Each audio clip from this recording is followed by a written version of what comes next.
देखो अब आज क्या है कि मोस्टली बच्चे प्रेजेंट हैं, तो एक काम करते हैं, टॉपिक वो पढ़ाते हैं एक पक्का पक्का है, ठीक है।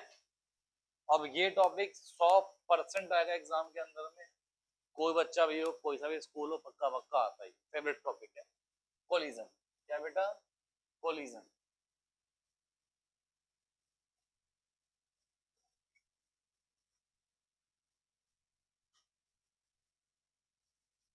कोलिजन टॉपिक, कोलिजन नाम से मालूम पड़ रहा है, ठीक है ना। क्या होता है कोलिजन? के होते हैं दो टाइप। एक होता है इलास्टिक कोलिजन, एक होता है इलास्टिक कोलिजन, और बेटा एक होता है इन इलास्टिक कोलिजन। एक इलास्टिक कोलिजन और एक in elastic collision. Elastic collision बेटा वो है जिसके अंदर में मोमेंटम भी कंजर्व होगा और एनर्जी भी कंजर्व होगी। कौन सी एनर्जी? Kinetic energy. कौन सी? इलास्टिक कोलिजन के अंदर में मोमेंटम भी कंजर्व होता है, मोमेंटम भी कंजर्व होता है और काइनेटिक एनर्जी भी कंजर्व होती है। इलास्टिक कोलिजन में मोमेंटम भी कंजर्व है और काइनेटिक एनर्जी भी क्या बेटा? कंजर्व है, ठीक है। इन इलास्टिक कोलिजन के अंदर बेटा सिर्फ मोमेंटम कंजर्व है, काइनेटिक एनर्जी कंजर्व्ड नहीं है। मतलब जो काइनेटिक एनर्जी पहले थी टोटल, वो बाद में नहीं आएगी, ठीक है ना। तो यहाँ पे आप कह सकते हैं कि मोमेंटम तो कंजर्व है पर काइनेटिक एनर्जी कंजर्व्ड नहीं है। लिख देते हैं kinetic energy, kinetic energy not conserved, kinetic energy not conserved, ठीक है बेटा। अब देखेंगे इलास्टिक कोलिजन के अंदर में हम ये बात करेंगे कि जितना डिफॉर्मेशन हुआ होगा उतना ही रिफॉर्मेशन भी हुआ होगा। क्या ये बात सिखाई थी मैंने आपको? सिखाई थी? नहीं सिखाई थी, जबरदस्ती यहाँ कर रहे हैं। देखो कुछ ऐसा मानो, कभी आपने देखी होगी वीडियो, देखी होगी स्लो मोशन में, कोई वीडियो देखना स्लो मोशन में कि जैसे कोई ऑब्जेक्ट आपने बॉल मारी, वो बॉल देखेंगे सरफेस पे लगी, वो बॉल पहले पिचकी, है ना, फिर दोबारा ठीक हुई, थप्पा लग के वापस आ गई, है ना। तो क्या हुआ? डिफॉर्मेशन हुआ। और क्या हुआ? रिफॉर्मेशन। क्या हुआ? डिफॉर्मेशन, जब शेप बिगड़ी। जैसे देखा है आपने, दिखाते स्लो मोशन में कि चाटा मारा तो पूरा गाल उसका ऐसा ऐसा हो गया और फिर गाल ठीक हो गया। तो जो गाल बिगड़ा था वो डिफॉर्मेशन, दोबारा ठीक हुआ तो रिफॉर्मेशन। तो इनइलास्टिक कोलिजन के अंदर में क्या होता है? इनइलास्टिक कोलिजन के अंदर में क्या होता है कि जो डिफॉर्मेशन है, इनइलास्टिक कोलिजन में क्या है, जो डिफॉर्मेशन है वो किसके इक्वल है? रिफॉर्मेशन। जो डिफॉर्मेशन है वो किसके इक्वल बेटा? रिफॉर्मेशन। जितना डिफॉर्म हुआ उतना ही रिफॉर्म हुआ। बट इनइलास्टिक कोलिजन में ऐसा नहीं है। यहाँ पे जो डिफॉर्मेशन है वो नॉट इक्वल टू है किसके बेटा? रिफॉर्मेशन। ऐसा बेटा होता क्यों? आता हूं आपको। ऐसा है कि मान लीजिए कि आपके पास दो बॉल आई और ये दो ऑब्जेक्ट्स हैं, इनकी टक्कर हुई, ठीक है। एक ऑब्जेक्ट ए था, एक ऑब्जेक्ट बी था, इनकी टक्कर हुई। टक्कर होने के बाद कुछ ऑब्जेक्ट ऐसे ऐसे मिल गए, मिल गए, ठीक है। तो अब इस तरह श्रिंक हुए पिच के, तो इनमें क्या थी? Potential energy. क्या थी बेटा? Plus kinetic energy. वो तो रहेगी रहेगी, मोशन में होंगे ही होंगे, ठीक है। अब तो यहां से शेप बिगड़ी, तो इससे अपन ने बोला डिफॉर्मेशन। क्या बोला बेटा? अब होता क्या है, ये दोबारा अपनी रिगेन शेप रिगेन कर लेंगे। तो जितनी इन्होंने गेन की थी पोटेंशियल एनर्जी, उतनी ही लूज कर देंगे वापस से क्या? Potential energy. तो वो दोबारा से क्या बन जाएगी? Kinetic energy. क्या बन जाएगी दोबारा से बेटा? Kinetic energy. तो ये फिर से क्या बन गया? ए और क्या बन गया? बी। अब मान लीजिए यहाँ पे आपके पास u1 था, यहाँ पे u2 था, मास 1 था, मास 2 था। ये क्या थी? इनिशियल वेलोसिटी ए की ये क्या थी, इनिशियल वेलोसिटी v की। अब मैं कह रहा हूं यहाँ पे टक्कर के बाद ये क्या बना, v1, ये क्या बना, v2। इसका मास तो सेम ही रहेगा, ठीक है ना। तो हुआ ये कि अब अगर होता इनइलास्टिक तो डिफॉर्मेशन, पूरा डिफॉर्मेशन नहीं हो पाता, तो जो एनर्जी थी कौन सी, पोटेंशियल, वो थोड़ी बहुत बचती, थोड़ी बहुत बचती इनके पास, जिसकी वजह से क्या हुआ, जिसकी वजह से क्या हुआ, कंप्लीट काइनेटिक एनर्जी में कन्वर्ट नहीं हो पाया। तो जो एनर्जी पहले थी वो बाद में नहीं रही, कौन सी, काइनेटिक एनर्जी। कौन सी, एनर्जी तो कंजर्व्ड है, कौन सी कंजर्व नहीं है, kinetic energy conserve, energy conserve है, कंजर्व क्या नहीं है, काइनेटिक एनर्जी कंजर्व, ठीक है। तो हम अगर बात कर लें अच्छे से,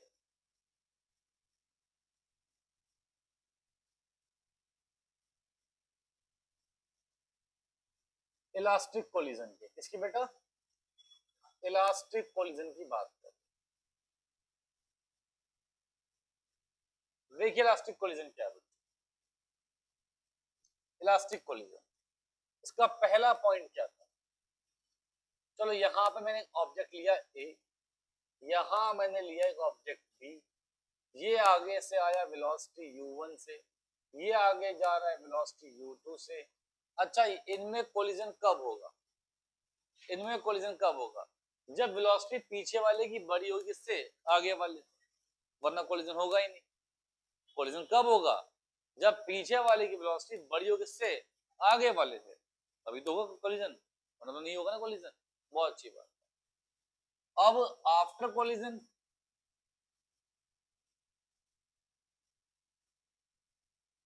आफ्टर कोलिजन ये है ए, फिर से ये ए और ये बी। अब इसकी वेलोसिटी v1 मान लीजिए, इसकी वेलोसिटी v2 मान लीजिए। अगर ये सेपरेट हो पाए, अगर ये सेपरेट हो पाए, तो क्या मैं ये बात समझ सकता हूं कि अगर ये सेपरेट हो पाए तो ये बात तो पक्की है कि v2 को बड़ा होना होगा, क्योंकि अगर v1 बड़ा हुआ तो ये सेपरेट नहीं हो पाएंगे, चिपका रहेगा इससे। समझ गए बात को, पक्का समझ गए, कोई दिक्कत तो नहीं किसी को भी, बहुत ही बढ़िया बात। तो जब जब u1 बड़ा है किससे, u2 से, तो मान लो u1 की कुछ वेलोसिटी है, स्पीड है 30 किलोमीटर पर आवर, मान लो कुछ इसकी कितनी है 40 किलोमीटर पर आवर। अब मान लो ये इससे पास जा रहा, ये इसके पास जा रहा, ये इसके पास जा रहा, तो कितने की स्पीड से पास आएगा, नहीं आएगा, क्योंकि ये स्पीड कम है, ये स्पीड ज्यादा, कभी पास नहीं आ पाएगा, दूरियां बढ़ती रहेंगी ऑब्जेक्ट के बीच में, ठीक है। अगर मैं उल्टा कर दूं कि ये 40 है और ये 30 है, तो अब ये इसके पास आएगा ना, कितने की स्पीड से आएगा, 10 की स्पीड से, रिलेटिव कितनी स्पीड है 10 की, इसके पास कितने की स्पीड से आएगा 10, चल रहा है कितने से 40 से, पर पास कितने से आया 10 से आया, ठीक है, बात समझ गए। तो मुझे इसलिए मालूम है कि u1 must be greater than u2। अब तो जितनी स्पीड से पास जाएगा उसे हम बोलते हैं वेलोसिटी ऑफ अप्रोच, क्या बोलते हैं बेटा,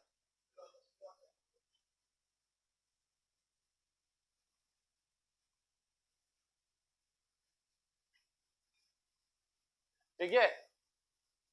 जितनी स्पीड से दूर जाएगा, सेपरेट होगा, उसे क्या बोलेंगे, वेलोसिटी ऑफ सेपरेशन, क्या बोलेंगे,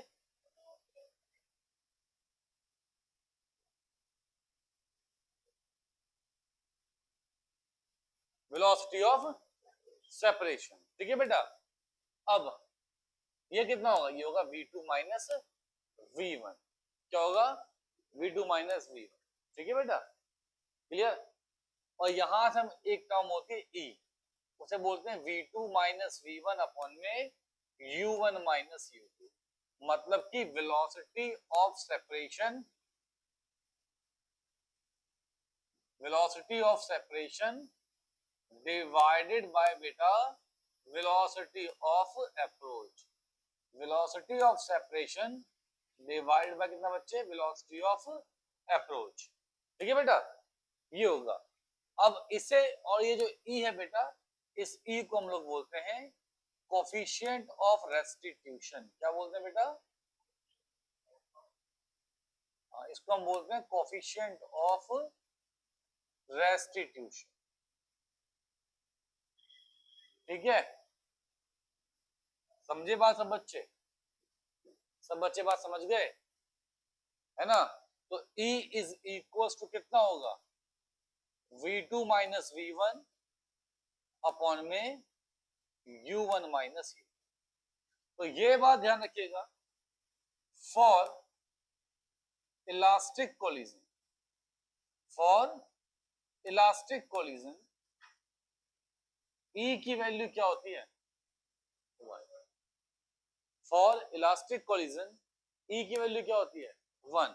तो हम ये बोल सकते हैं कि velocity of approach,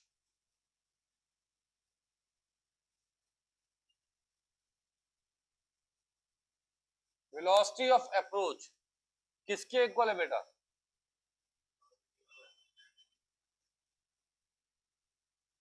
velocity of approach किसके इक्वल है बेटा?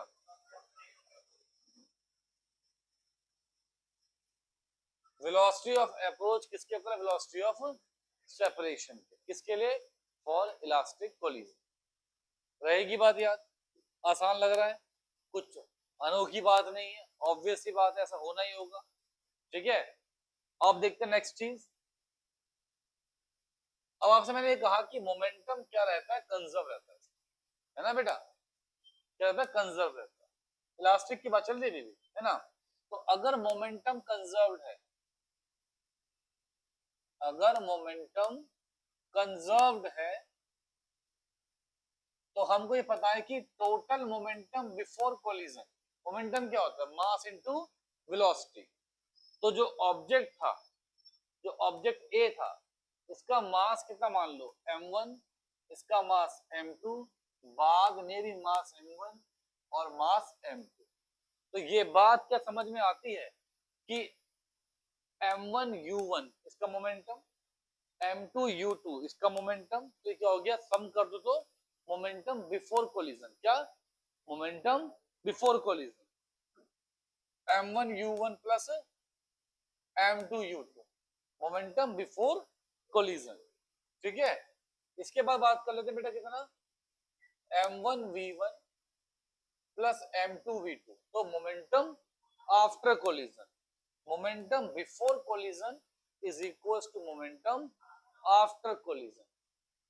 ठीक है बेटा, कोई समस्या नहीं है? पक्का नहीं है? समझ में आ रहा है? ठीक है। अब काइनेटिक एनर्जी भी क्या होती है बेटा? कंजर्व्ड होती है। काइनेटिक एनर्जी ये भी कंजर्व्ड है। अब होता क्या फॉर्मूला इसका? हाफ मास इनटू वेलोसिटी का स्क्वायर, ये होता ना बेटा? तो कितना होगा? हाफ m1 u1 का स्क्वायर, हाफ m2 u2 का स्क्वायर बराबर हाफ m1 v1 का square plus half m2 v2 का स्क्वायर। सही है? थोड़ा बहुत सॉल्व करके देखते हैं क्या होने वाला है।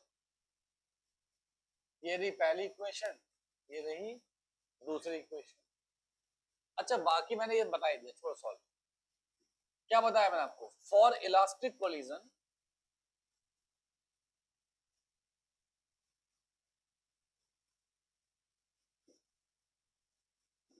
E इक्वल टू कितना था बेटा? V2 माइनस V1 अपॉन में U1 माइनस U2। अच्छा, इक्वल थी कितनी? 1 थी। तो मैंने क्या कहा था आपसे अभी कि भैया V2 माइनस V1 किसके इक्वल है? U1 minus U2। ठीक है बेटा, पक्का? कोई समस्या नहीं किसी बच्चे को?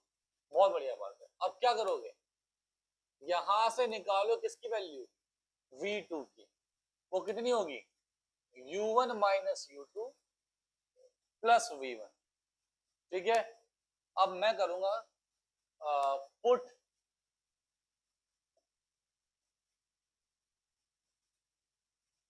Put 3 in equation one, third को इक्वेशन वन में पुट कर, थर्ड को इक्वेशन वन में पुट कर।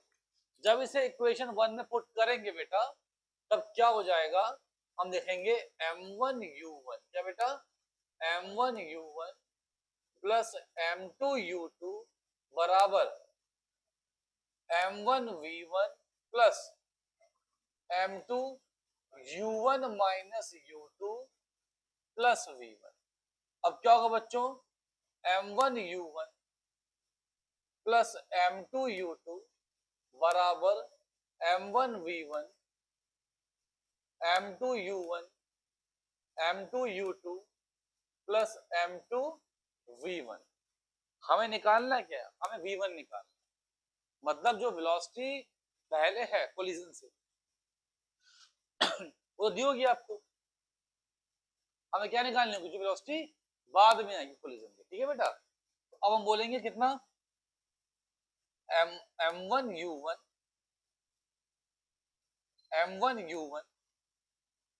माइनस m2u1, ठीक है, और ये माइनस था, यहां आगे क्या हो जाएगा, प्लस हो जाएगा, तो लिख दूं मैं 2m2u2, देखो बेसिक मैथ्स। क्या करा मैंने, यहाँ माइनस था, यहाँ है तो प्लस हो गया, बेसिक मैथ्स चल कुछ नहीं, ठीक है।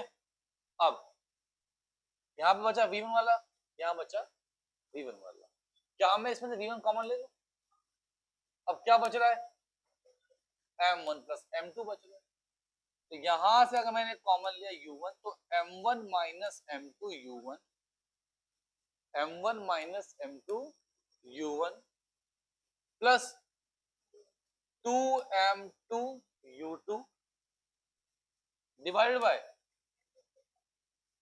m1 plus m2।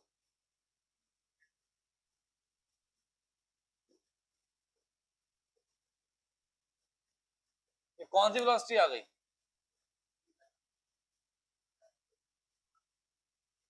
ठीक है बेटा, ये क्या आ गई, v1 वेलोसिटी। भाई ये प्रूफ आता है एग्जाम, ये प्रूफ आता है, अगर यहीं से देखूं तो v2 क्या बनेगा, चलो लिखो पहले इसको, समझते हुए लिखो, समझते हुए लिखो, बहुत इंपॉर्टेंट टॉपिक है, पक्का एग्जाम में आना। अब इसके बाद क्या बच्चे, मैंने आपको ये सिखा दिया कि अब यहाँ आपने देखा कि ये स्टेप था, अब मैं यहाँ पे ना एक केस बनाऊंगा, बहुत ही स्पेशल केस, अच्छा केस है। जैसे मानिए सवाल करेंगे परसों इस पे, आप थोड़ी थोड़ी पढ़ लो, थोड़ी पढ़ लो, सवाल परसों करेंगे, ठीक है ना। तो देखो जैसे कि ये आ गया, अगर मैं कह रहा हूँ दोनों दो ऑब्जेक्ट्स हैं ए और बी,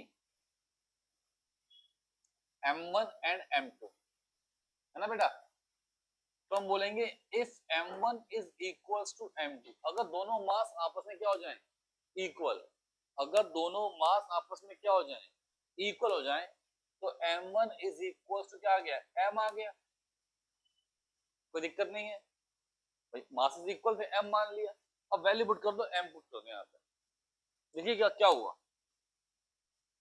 m1 माइनस m2 मतलब कि m माइनस m फिर into u1 plus 2m into u2 upon में m प्लस m बराबर v1, है ना बेटा, क्या ये जीरो हो जाएगा, m माइनस m जीरो, क्या बचा 2m u2 अपॉन में 2m इक्वल टू v1, इससे कैंसिल, तो क्या आ गया, v1 किसके इक्वल आ गया, u2 के।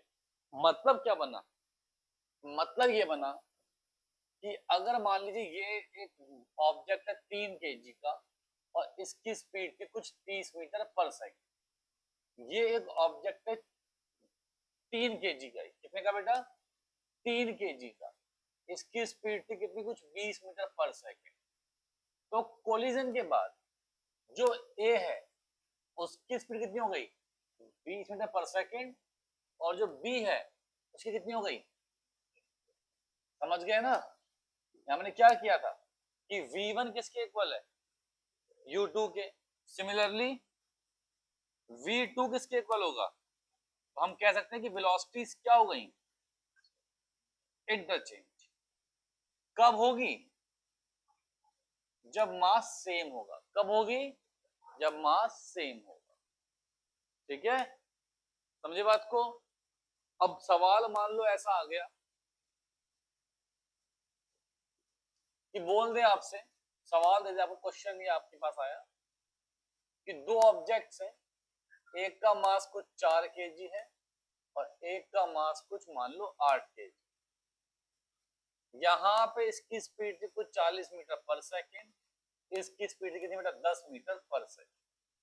तो कहता है कि the collision between them, the collision between them, collision between them is elastic. इनके बीच में जो कोलिजन हो रहा है उसे हम क्या कहते हैं बेटा? इलास्टिक।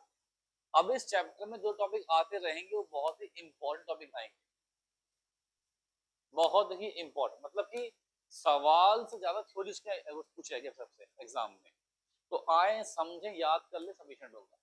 ठीक है ना? सवाल तो करूंगा ही मैं कुछ ना कुछ, वो अलग बात है, पर तब भी बात यह है कि अब आने वाला हर टॉपिक बड़ा इंपॉर्टेंट है आपके एग्जाम पॉइंट ऑफ व्यू से। सही? तो collision between them is elastic. ठीक है बेटा, मैं क्या कहता हूं? फाइंड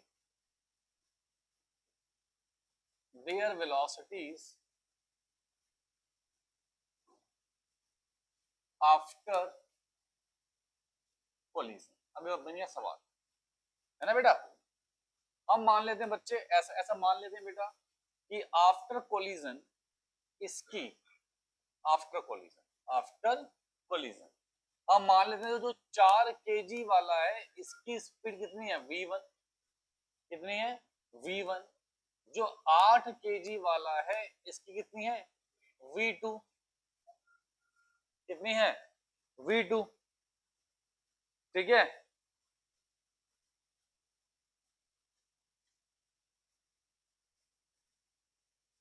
सार्थक कौन है? सार्थक, अरे सार्थक। ठीक है, तो अब क्या होगा बेटा? अब क्या होगा? मास क्या होता है? कंजर्व होता है।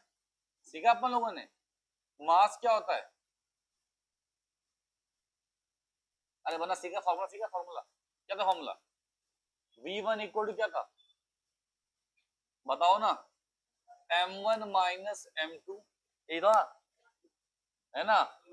हाँ, अगर नहीं लगाना फॉर्मूला, मान लो भूल जाओ, तो उसके बिना भी कर सकते हैं। अगर भूल जाओ फॉर्मूले को, है ना, भूल सकते हैं ना, ऐसी गुंजाइश तो बहुत ज्यादा है ना? तो हमको पता है कि मोमेंटम क्या है? मोमेंटम क्या है? कंजर्व्ड है। पता ना बेटा? क्यों? कैसा मोमेंटम? कैसा कोलिजन है? Elastic collision. वैसे कोलिजन कोई सा भी हो, इलास्टिक हो या इनइलास्टिक हो, मोमेंटम तो क्या रहेगा? हमेशा कंजर्व रहेगा। मोमेंटम क्या रहेगा? हमेशा कंजर्व रहेगा। तो मोमेंटम कंजर्व है, इसका मतलब कि m1u1 प्लस m2u2 किसके इक्वल है? m1v1 प्लस m2v2 के। बेटा आपका स्कूल कौन सा है? आपका है?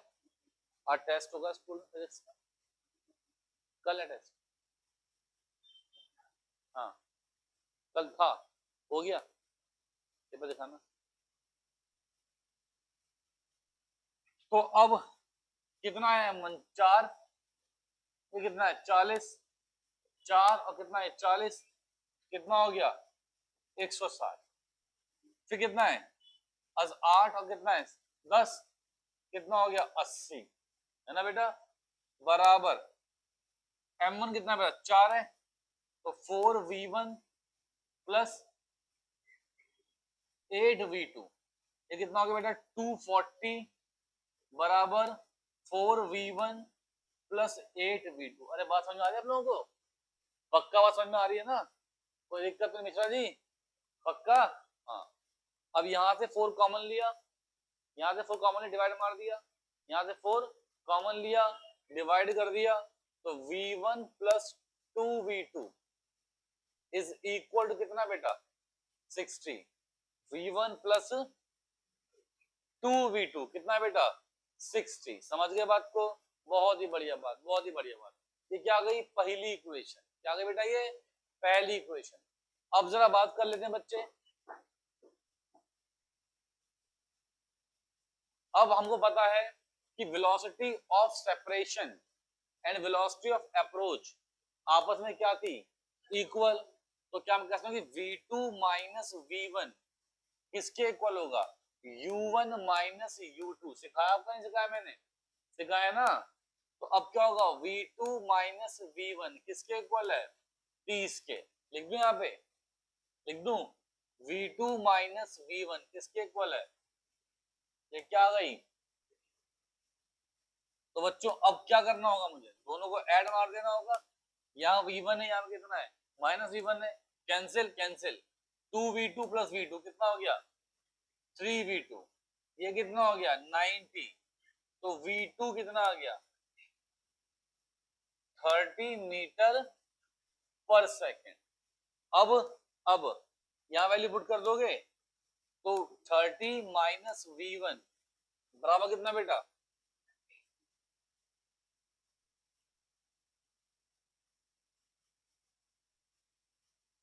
तो ये है ना,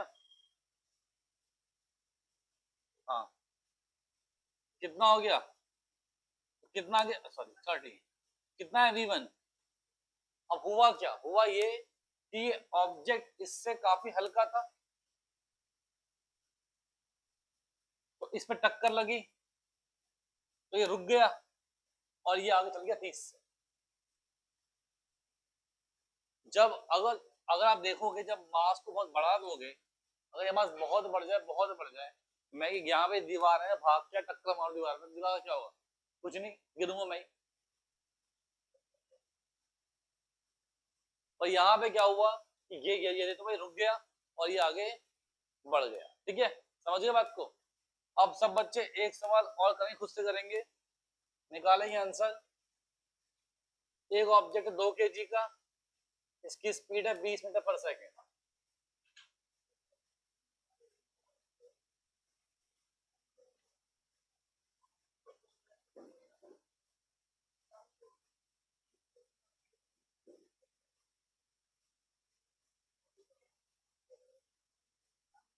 है ना, एक ऑब्जेक्ट कितना बेटा 1 kg का, ये है कितनी स्पीड से 5 मीटर पर सेकेंड। ठीक है, कहता है कि find there speed, find the velocities after collision, find the velocities after collision, find the velocities after collision if the collision is, if the collision is elastic,